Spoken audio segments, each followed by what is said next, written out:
عمران خان صاحب نے جو خط لکھا اس کے اوپر انہوں نے ایک پیغام دیا ہے عمران خان صاحب نے، اور یہ پیغام باہر آ کر سنایا فیصل چودھری صاحب نے۔ فیصل چودھری صاحب کہتے ہیں کہ عمران خان نے پیغام دیا ہے کہ میرے تینوں خطوط کے مندرجات ملکی مفاد کے عین مطابق ہیں، اور یہ اوپن لیٹر ہے۔ دیکھو ڈاکیے نے تو نہیں لے کے جانا جا کے ہاتھ کے اندر پکڑانا، ایسا تو نہیں ہو سکتا۔ تو عمران خان صاحب نے پیغام دیا کہ میرے تینوں خطوط کے مندرجات جو ہیں وہ ملکی مفاد کے عین مطابق ہیں، اور یہ اوپن لیٹر ہے۔ ان خطوط میں جن مسائل کا ذکر ہے، اگر ان پر توجہ نہ دی گئی تو اس کا شدید نقصان اٹھانا پڑے گا۔ جی جناب فیصل چودھری صاحب نے باہر آ کر سٹیٹمنٹ دیا ہے۔ عمران خان صاحب کا ایک سٹیٹمنٹ اور بھی ہے، انہوں نے کہا جی میں آخری گیند تک لڑوں گا۔ یہ کہتے ہیں کہ تحریک انصاف ناکام ہو گئی ہے، یا یہ تحریک جو میں نے چلائی ہے ناکام ہو گئی ہے، یا ہم بندہ باہر نہیں نکال پائے۔ اگر ایسا ہوتا تو 26 نومبر کو گولی نہ چلانا پڑتی۔ یہ بڑی کامن سینس کی بات ہے کہ اگر پبلک نہیں آئی تھی، لوگوں کا رش نہیں تھا، اور عمران خان صاحب ناکام ہو رہے تھے، تو 26 نومبر کو ڈی چوک میں گولی نہ چلانی پڑتی۔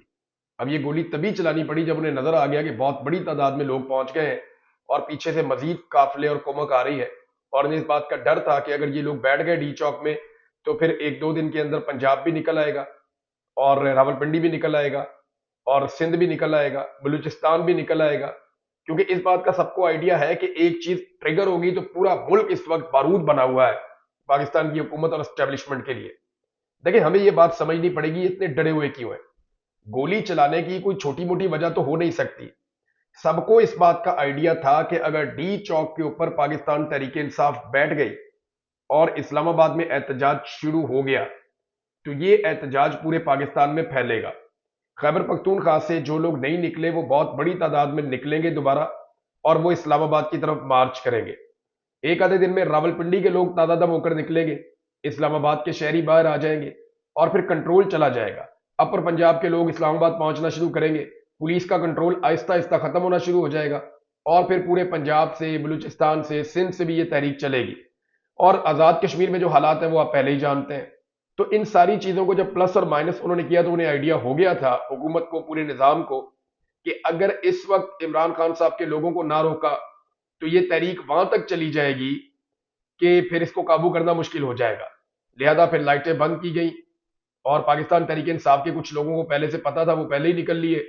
جو لوگ بیچارے وہاں پہ موجود تھے، پھر گولیاں چلی اور بڑی شدید فائرنگ ہوئی۔ اس کے اندر اب جو لوگ شہید ہوئے ہیں، 2 شہداء تو ابھی حال ہی میں ہوئے، یعنی جو لوگ شدید زخمی تھے وہ اب شہید ہو گئے۔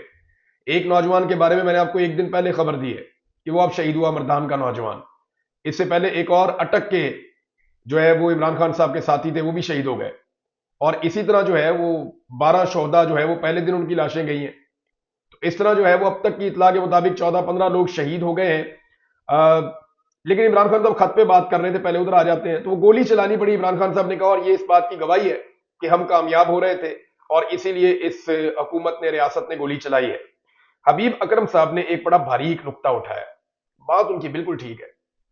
حبیب اکرم صاحب کہتے ہیں جی آرمی چیف کا جو سٹیٹمنٹ چلا ہے نا، یا جو صحافیوں نے آرمی چیف کے حوالے سے رپورٹ کیا ہے، اس رپورٹنگ میں تضاد ہے۔ ایک ایسا جملہ رپورٹ ہوا جس کو فوری طور پہ بعد میں ٹی وی چینل سے ہٹا دیا گیا، اور جو لکھے ہوئے تھے کئی جگہوں سے وہاں سے بھی ہٹا دیا گیا۔ جو پہلے رپورٹ ہوا تھا اس میں آرمی چیف نے کہا تھا کہ عمران خان کا خط مجھے نہیں ملا، اگر ملے گا بھی تو میں نہیں پڑھوں گا اور میں وزیر اعظم کو بھجوا دوں گا۔ پھر انہوں نے کہا یہ خط کی باتیں چالیں ہیں، انہوں نے اس کو چال قرار دیا تھا آرمی چیف نے خط کو، یہ خط کے اندر جو ہے وہ ایک چال ہے، یہ آرمی چیف نے کہا تھا۔ یہ جو جملہ ہے یہ بعد میں نکال دیا گیا تھا، یعنی یہ جملہ اس لیے شاید نکال دیا گیا کہ اس سے ایک پولیٹیکل بو آتی تھی، یا اس جملے سے اس بات کا اظہار ہو رہا تھا کہ آرمی چیف صاحب جو ہے وہ عمران خان صاحب پہ کوئی چال چلنے کا، کوئی الزام لگا رہے ہیں سازش کرنے کا۔ لیکن پھر بعد میں یہ جملہ غائب ہو گیا، یعنی یہ بعد میں سوچا ہوگا نا کہ یہ جملہ نہیں ہونا چاہیے، تو پھر میڈیا سے غائب ہو گیا، لیکن جہاں پہ سوشل میڈیا پہ موجود تھا وہاں پہ یہ موجود ہے۔ اب باریک نقطہ جو حبیب اکرم صاحب نے اٹھایا وہ یہ ہے کہ ایک خط آرمی چیف کہہ رہے ہیں میں نے پڑھا ہی نہیں، اور اسی خط کے بارے میں وہ کہہ رہے ہیں اس میں چال ہے۔ تو جب ایک چیز آپ نے پڑھی نہیں تو آپ کو کیسے پتا ہے کہ اس کے اندر چال ہے؟ یہ انہوں نے بعد چال کا لفظ بعد میں نکال دیا گیا، اور پھر یہی اس کے اوپر اکتفا کیا گیا کہ نہیں وہ خط آرمی چیف نے پڑھا ہی نہیں ہے۔ اب ناظرین ایک اور خبر ہے، اور وہ جناب میری خبر کی تصدیق کی ہے زعیم لغاری صاحب نے، جرنلسٹ ہیں، انہوں نے لاہور میں ایک خبر دی تھی مریم نواز کے حوالے سے، اور انہوں نے ذکر کیا تھا کہ یہ جو پروجیکٹ ہے یہ غلط ہوا ہے، اس میں کرپشن ہے۔ تو ان کو اغوا کر لیا گیا انٹیلیجنس ایجنسیز کی جانب سے. انہیں آئی ایس آئی نے اغوا کیا تھا اور چڑیا گھر کے ساتھ جو ہیڈ کوارٹر ہے اس کی بیسمنٹ کے اندر رکھا تھا. مجھے بھی وہاں پہ رکھا گیا. تو میں نے جب ان کو سارا نقشہ بتایا تو ایگزیکٹلی وہی نقشہ وہاں پہ موجود ہے جس کا میرا ان کے ساتھ تذکرہ ہوا. یہ جناب اس رنگ کا وہ سیل ہے, چھوٹا سا سیل ہے, باہر اس طرح کا دروازہ لگایا ہوا ہے, جنگلہ اس طرح کا لگایا ہوا ہے, اندر ہی باتھ روم بنایا ہوا ہے, نل کا اس طریقے سے کھلتا ہے. تو وہ سارا میں نے ان کو بتایا. اوپر کیمرہ بھی انہوں نے لگایا ہوا ہے. تو وہ سارا انہوں نے انٹرویو دیا تو وہ کنفرم ہو گیا کہ وہ اسی جگہ پہ ان کو رکھا گیا جہاں پہ پہلے 12 دن لے جا کے مجھے رکھا گیا تھا اور وہاں ٹارچر کیا جاتا تھا, مجھے بھی اور بہت سارے اور لوگوں کو بھی. زعیم لغاری صاحب نے میری اس خبر کی بھی تصدیق کر دی کہ وہاں پہ اور لوگوں کو بھی لایا گیا جنہوں نے توہین مریم نواز کی ہے. یعنی ان لوگوں کو باتھ روم کا پانی پینا پڑتا ہے وہاں پہ. حالات اس طرح کے ہیں. انسان کو انسان نہیں سمجھا جا رہا. اور اٹھا کون رہا ہے؟ پاکستان کی intelligence agency I S I کا ہیڈ کوارٹر ہے. اور وہاں پہ لوگوں کو یہ سزا اس لیے دی جا رہی ہے کہ مریم نواز کی توہین ہو گئی ہے. تو توہین مریم نواز میں بندے اٹھائے جا رہے ہیں پاکستان کے اندر, اور اٹھا کون رہی ہے؟ ایف آئی اے نہیں اٹھا رہی, پولیس کاروائی نہیں کر رہی, ایجنسیاں اٹھا رہی ہیں. اب آرمی چیف نے مریم نواز صاحبہ کے ساتھ ایک ایونٹ میں شرکت کی ہے. زراعت کے حوالے سے یہ ایونٹ تھا اور اس ایونٹ کے اندر آرمی چیف صاحب نے اسٹیٹمنٹ بھی جاری کیا ہے زراعت کے حوالے سے. میں وہ اسٹیٹمنٹ بھی آرمی چیف کا جو ہے وہ آپ کو پڑھ کے سنا دیتا ہوں. ناظرین, ابھی یہ خبر ایئر پہ میں دیکھ رہا تھا کہیں پہ یہ خبر غائب ہو گئی ہے, خبر نظر نہیں آ رہی آرمی چیف کی. کہیں یہ خبر بھی تو ڈیلیٹ نہیں کروا دی گئی, I don't have an idea. لیکن میرے پاس ایک اور جگہ پہ یہ خبر موجود ہے, میں وہاں سے نکال کے پڑھ لیتا ہوں. لیکن میں یہ جیو کے اوپر دیکھ رہا ہوں, مجھے یہاں پہ بھی اس وقت یہ خبر نظر نہیں آ رہی. یہ خبر گئی کہاں پہ؟ آرمی چیف نے مریم نواز کے ساتھ جا کے جو افتتاح کیا ہے وہ خبر کہیں نظر نہیں آ رہی. میں ڈان کے اوپر دیکھتا ہوں, ڈان کو سکرول کر رہا ہوں یہاں پہ. جی اب یہ آ گیا, جی ایک سٹیٹمنٹ آ گیا یہاں پہ, لیکن یہ بھی ڈیفرنٹ ہو گیا سٹیٹمنٹ. پہلے جو میں نے سٹیٹمنٹ کسی اور جگہ پڑھا تھا وہ اور طرح تھا, لیکن چلیں یہاں میرے پاس ایک جگہ موجود ہے.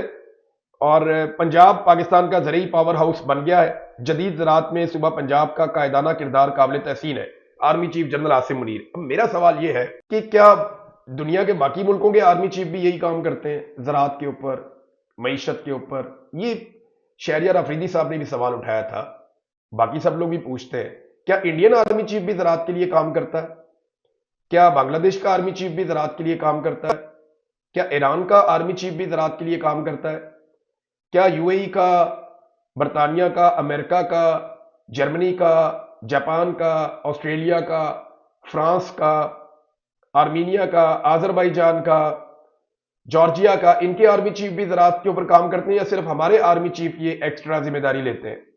میرے خیال میں یہ جو ایکسٹرا ذمہ داریاں ان کا بوجھ ان کے اوپر سے اتار دینا چاہیے. اور اس وقت دہشت گردی سے پاکستان متاثر ہو رہا ہے بہت بری طرح. بلوچستان میں دوبارہ دھماکہ ہوا, قتل عام ہوا, وہاں پہ بار بار جو ہے چائنیز کے اوپر اٹیک کیا جاتا ہے, بار بار جو ہے وہ پاکستان کی مختلف جو شخصیات ہیں ان کے اوپر اٹیک کیا جاتا ہے. کرک کی صورتحال آپ کے سامنے ہے, دیگر جگہوں کی صورتحال آپ کے سامنے ہے, کرم کی صورتحال آپ کے سامنے ہے, خیبر پختونخوا اور بلوچستان کے اندر دہشت گردی چل رہی ہے.